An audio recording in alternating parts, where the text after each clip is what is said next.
For more than 60 years, Brits have been sold the dream of a new paradise life in Australia. And in Brisbane and the Gold Coast, more than 85,000 were born in the UK. They're drawn to the paradise beaches, lush rainforest, and the allure of exotic wildlife. This time, we're cooking up a storm in a British-style Balti house with Naz. You cannot give a bad curry to an Englishman and get away with it. We'll hear how football coach Philo settled in to life down under. To be honest, my first impression was one of horror.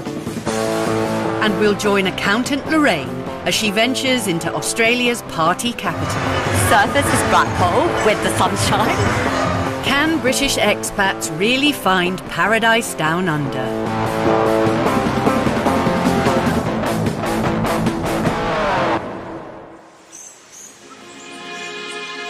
Dawn in Queensland.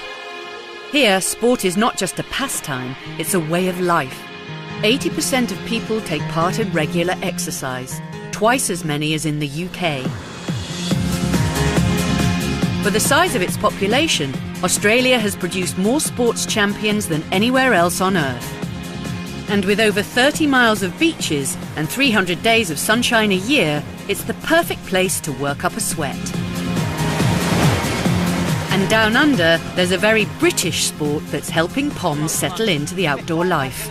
Football. We've got to get it down right from the start and play. 30 odd degrees, whatever it is, we don't want to be running around like the village idiot. Scouse expat Colin Phelan, known as Philo, moved to Australia 24 years ago and fulfilled a childhood dream of becoming a premiership coach. Today, right from the start. Good habits right from the start, and then we go from there. But even though this Premier League is at amateur level, Philo is obsessively competitive. Yeah, training, anything, any game. Snakes and ladders, training, game of squash, football, tennis, whatever, chess, anything. I want to win. Football has always been a major part of Philo's life, right from his early days growing up on a Liverpool council estate. All you'd want for Christmas is like, I want a ball and a pair of boots. And that was it, you know what I mean? You didn't ask for nothing else. I mean, you never got nothing else either, you know, but like, you know, it wasn't really, well, what do you want, lad? Do you want this or that or the other, you know? It was one of them, like, I'll get a pair of boots and a ball, an apple and an orange and a tanner all over, you know. Today, Philo's team, the Burleigh Bulldogs, are taking on local rival, the Palm Beach Sharks. All right, let's get it organised now, hey? Hey! Back in the UK, Philo worked as an engineer, but devoted all his free time to football. Make sure we're tighter! Stephen Lukey, tighter! After his mum passed away, Philo and his wife May decided they needed a change. I was just wanting to try something new. I said, I might have a go trying to get over to Australia.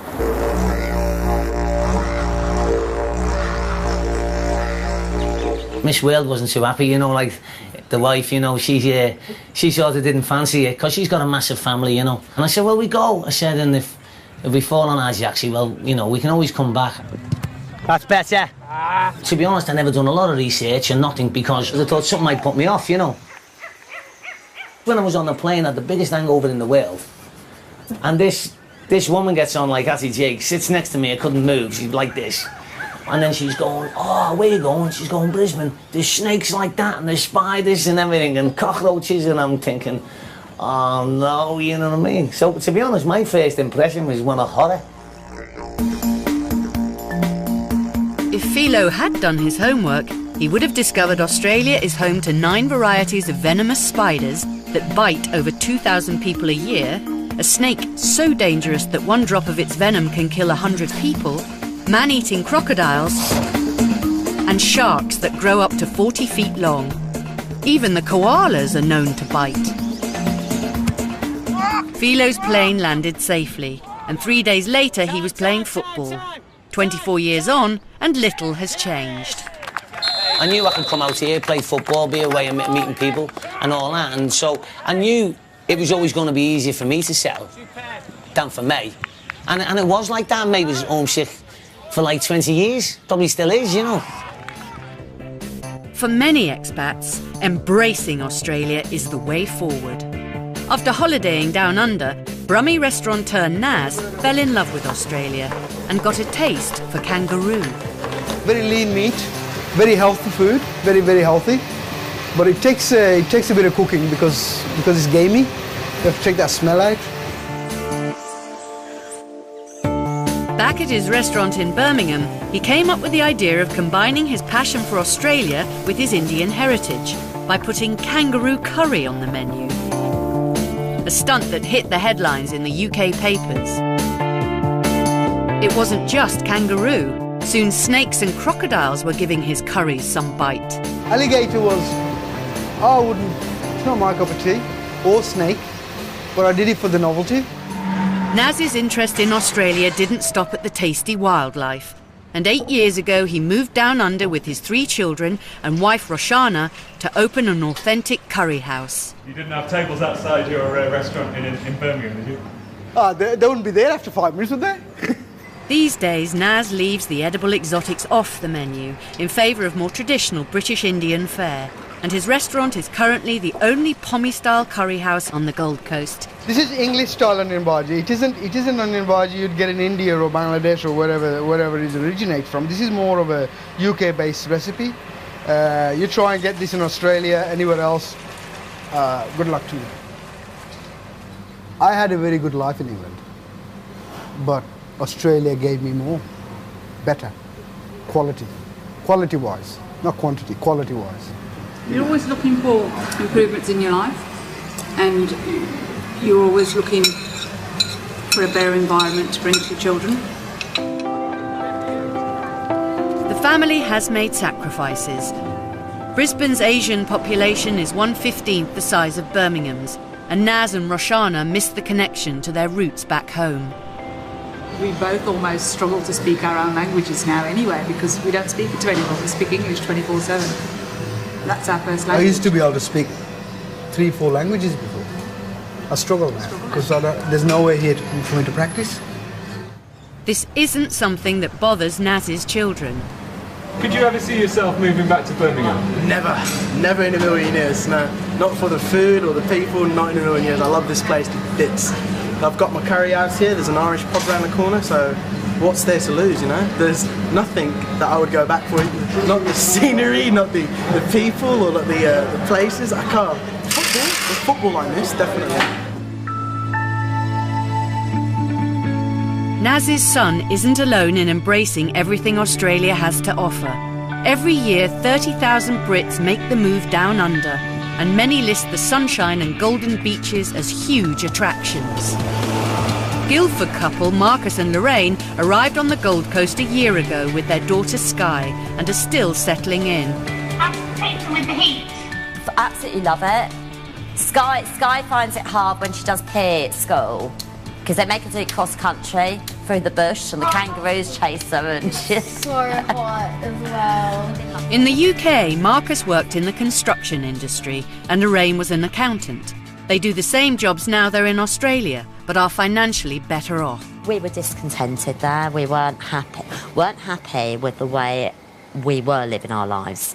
We found it too much of a struggle. We wanted to let our hair down and party a bit more and get out there and do more, and we just felt that we weren't able to do it. It's not just beaches Brits emigrate for. Every weekend, 30,000 partygoers descend on the Gold Coast surfers' paradise. It's one of Australia's clubbing capitals, and Lorraine and her mates regularly hit the town for a girls' night out. What are we going to hit? Cocktails or, yeah. People here are on holiday, do you know what I mean? And it is like a little bit like Blackpool. Like surfers is Blackpool with the sunshine. It is.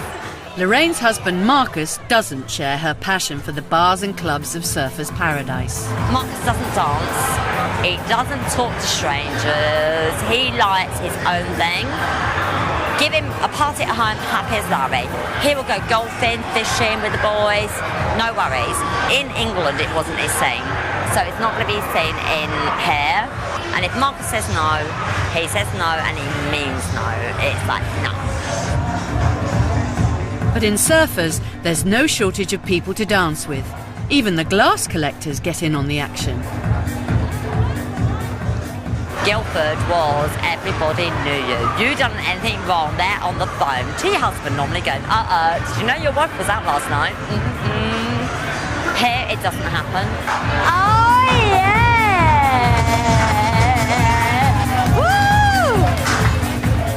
Woo! It's not just dancing. Lorraine also enjoys other sights the Gold Coast has to offer. My hobby is six-pack watching. Do you know what I mean? That's my new hobby. Since I moved here, I just go to the beach, dark sunglasses on, ready. But I'm married, so I can't do anything about it, but I do like to look. It's like window shopping. In England, I window shopped at Woolies. Out here, it's like Harrods. It's like, oh my God. Lorraine loves working up a sweat on the dance floor, which is easy on the Gold Coast. Temperatures are known to top 40 degrees, which is why residents of this scorching region get up for work before dawn. For Lorraine's husband Marcus, a job in the construction industry means an early start every day. 72 degrees already, at 20 to 5 in the morning, so hence we go to work early. Yeah, don't wake her up at this time in the morning, good Lord. Every day you go early, every day's going to be hot, but you get a good chance of being able to get on and crack on with your day before it gets too hot. Frozen water, by the time you get to your tea break at about 9 o'clock, it will still be cool, hopefully. It was the work opportunities in Australia that first drew Marcus to the idea of emigrating. In the UK, he was finding it harder to make a living. Fuel's going up over there, VAT's gone up, all these things. So they're getting, unfortunately, the cheaper foreign labour who aren't working to any specific prices like everybody else does, because they haven't got mortgages, they haven't got the commitments that say the UK-based people have, and they can do it cheaper. And it's one of those things. It's a difficult thing. It's a difficult thing. That's I suppose part of being involved in Europe. That's a political thing.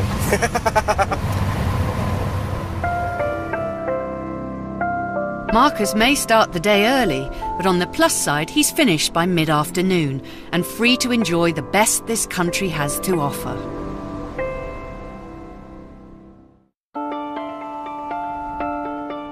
For the last century, Australia has been hailed as the land of opportunity for Brits wanting a new life abroad. Football coach Philo moved down under 24 years ago from his home on a Liverpool council estate. I'll tell you the best thing about this joint. There's no class system. There's no class system. Like, if you, at home, straight away, if you're a fellow and morning, how are you? And all that, they go, I bet he's got a few shilling. Stephen, make sure we concentrate, eh?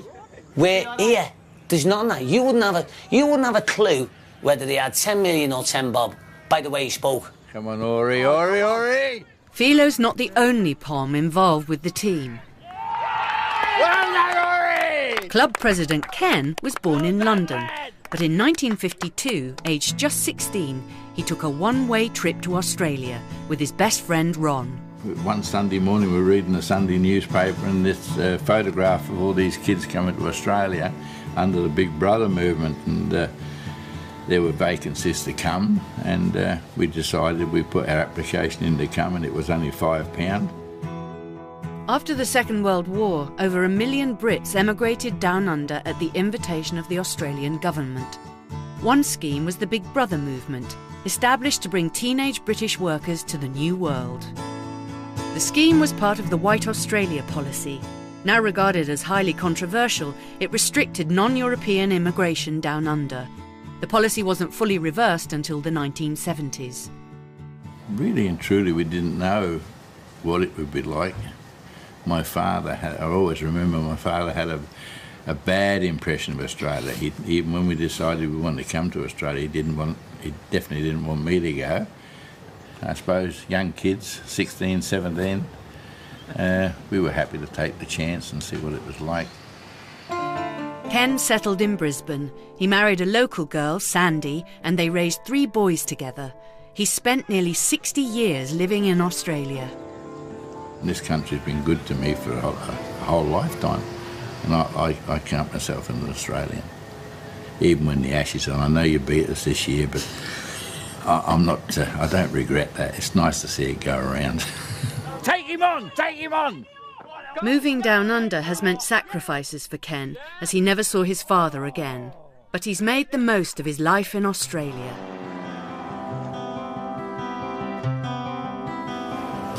Lorraine and Marcus and their British friends are also making the most of their new life by getting out and enjoying some spectacular local sights. Wales. There, Wales, Paul! Oh yeah, look. There's Wales. Dolphins. Paul, straight dolphins, straight in front of you, Paul. They're dolphins. That's what you come here to see. Wildlife at its best. Australian waters are also home to 45 species of whales, dolphins and porpoises, so there's a lot to enjoy. But after a day in the sun, a taste of the old country is just what's needed. So Lorraine and her friends stop by their favourite curry house. Poppadoms are around. Run by Brummy Naz and his family, it's the only source of authentic British Indian food on the coast. Thank you. Oh my God, they do Bollington. Tetley's. Cheers, thank you. I love pie bodies. Let me tell you something. Best Indian food in the world is in the UK. No, they're originally from there. Birmingham way? The Birmingham.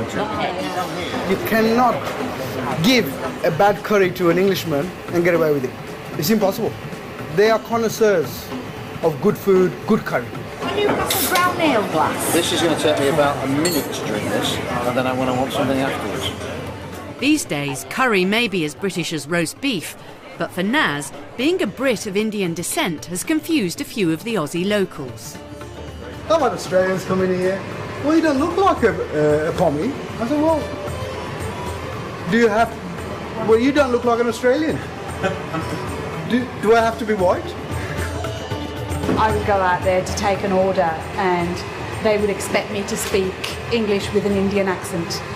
At first I was a little bit offended by those comments, but soon got over it.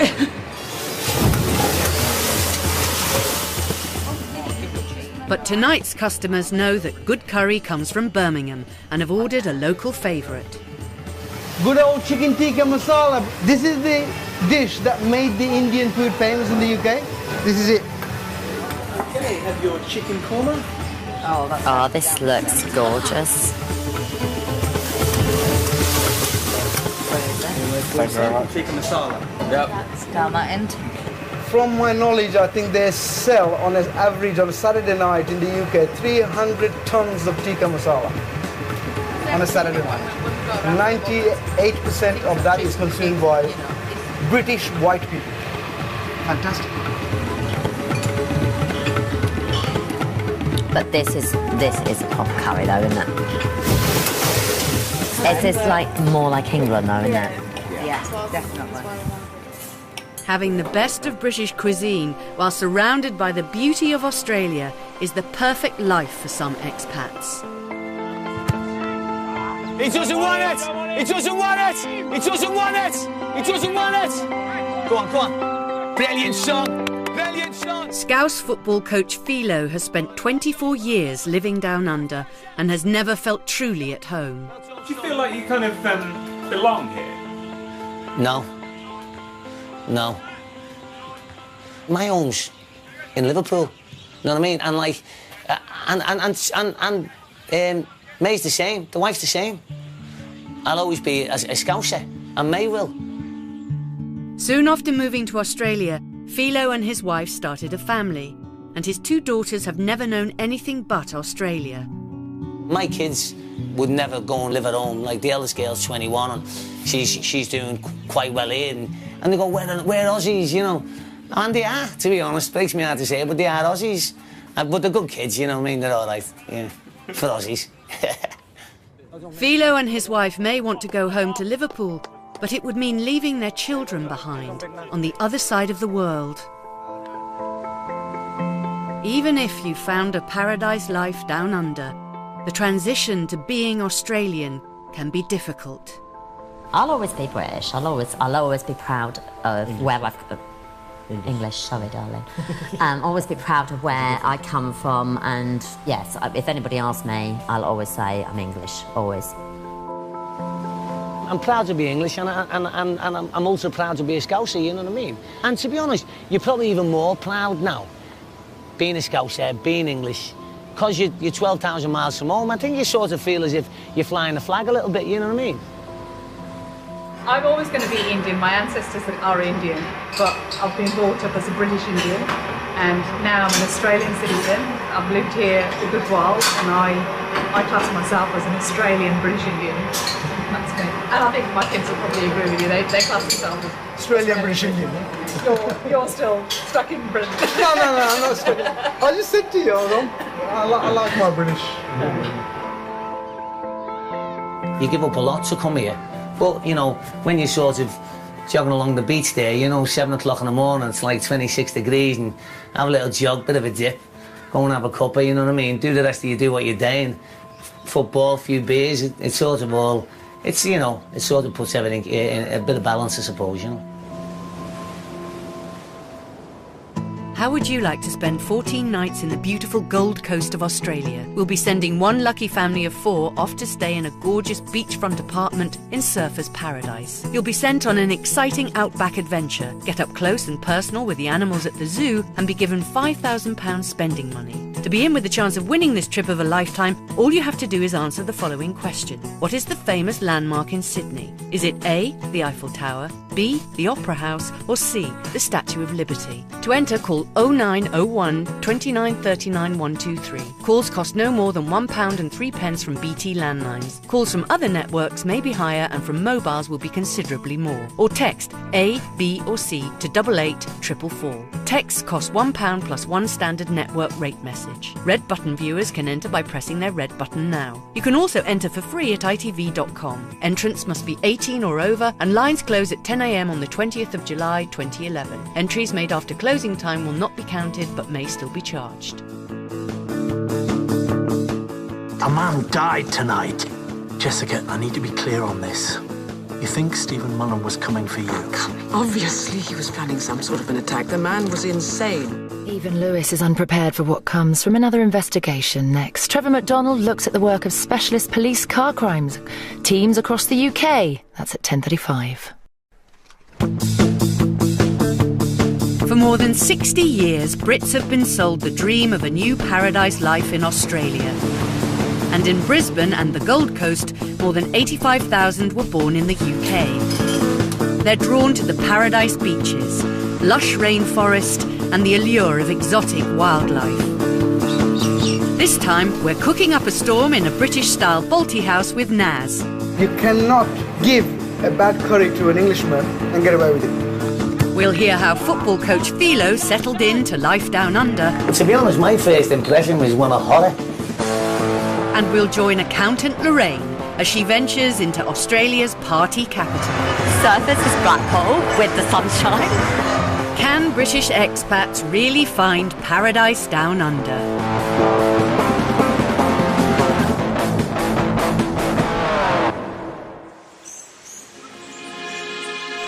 Dawn in Queensland. Here, sport is not just a pastime, it's a way of life.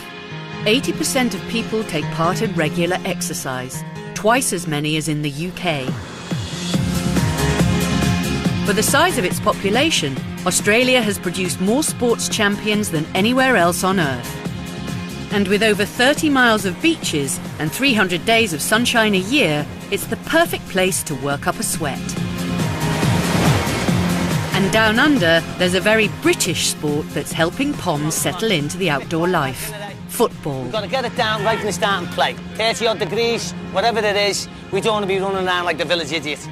Scouse expat Colin Phelan, known as Philo, moved to Australia 24 years ago and fulfilled a childhood dream of becoming a premiership coach. Today, right from the start. Good habits right from the start, and then we go from there.